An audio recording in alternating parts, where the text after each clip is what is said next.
T20 world cup 2024માં ભારતે south આફ્રિકાને ફાઇનલમાં માત આપીને સમગ્ર વિશ્વમાં નામ કર્યું છે। ત્યારે જેમાં મહત્વની ભૂમિકા ભજવનાર ક્રિકેટર હાર્દિક પંડ્યાનું ભવ્ય સ્વાગત તેમજ રોડ શોનું આયોજન આગામી 15મી દિવસે માંડવીથી સાંજે 5 વાગે નીકળશે। જેમાં આયોજક તરીકે ટીમ રેવોલ્યુશન તેમજ સમગ્ર વડોદરા શહેર દ્વારા હાર્દિક પંડ્યાનું સ્વાગત કરવામાં આવશે, જેને લઈ આજે ટીમ રેવોલ્યુશન દ્વારા પત્રકારોને વધુ માહિતી આપવામાં આવી હતી।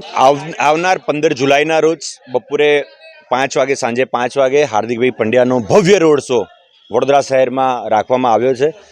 T20 વર્લ્ડ કપમાં આખા વિશ્વમાં જ્યારે ભારત દેશનો ડંકો વગાડ્યો હોય, ભારત દેશને આખા વિશ્વમાંના પલક પર જ્યારે લાયા હોય, છેલ્લી ઓવર જે રીતની છે, આખું વિશ્વ દરેક ઇન્ડિયન દરેક ગર્વથી જ્યારે છેલ્લી ઓવર જોઈ હોય, હાર્દિક પંડ્યાને જે રીતનું છેલ્લા 6 મહિના ગયા છે, હાર્દિક પંડ્યા જે રીતના પોતાનું પરફોર્મન્સ સુધારી રહ્યા છે, તે જોતા આજે વડોદરા શહેરને જીત્યા પછી તરત જ તેમે યાદ કર્યું છે, પોતાની નાનપણની એક વિડીયો મૂકી હતી અને એમે કીધું હતું કે હું વડોદરા અને ભારત દેશ માટે રમવા માંગુ છું। તો જીત્યા પછી પણ જ્યારે અમેરિકામાં પણ રહીને વડોદરા શહેરને યાદ રાખતા હોય, તો તેમની કર્મભૂમિમાં જ્યારે પ્રથમવાર આવતા હોય તો એમનું ભવ્ય રીતે સ્વાગત થાય। મુંબઈમાં જે રીતે ઇન્ડિયા ટીમનું સ્વાગત થયું છે તેવી તેનાથી પણ ભવ્ય રીતે વડોદરા શહેરમાં સ્વાગત થાય તેવું સંપૂર્ણ આયોજન વડોદરા શહેરના તમામ લોકોએ ભેગા થઈને કરી રહ્યા છે।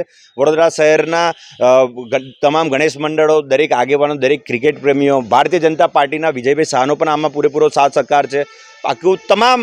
આખો વડોદરા શહેર, તમામ મીડિયાએ પણ પોતાની બધી તાકાત લગાવી, બધા જ લોકોએ ભેગા થઈને હાર્દિક પંડ્યાનું ભવ્યતાથી સ્વાગત થાય અને રોડ શો થાય એના પ્રયત્ન કર્યા છે, જેનું આયોજન અમારા દ્વારા 15 તારીખના રોજ કરવામાં આવ્યું છે।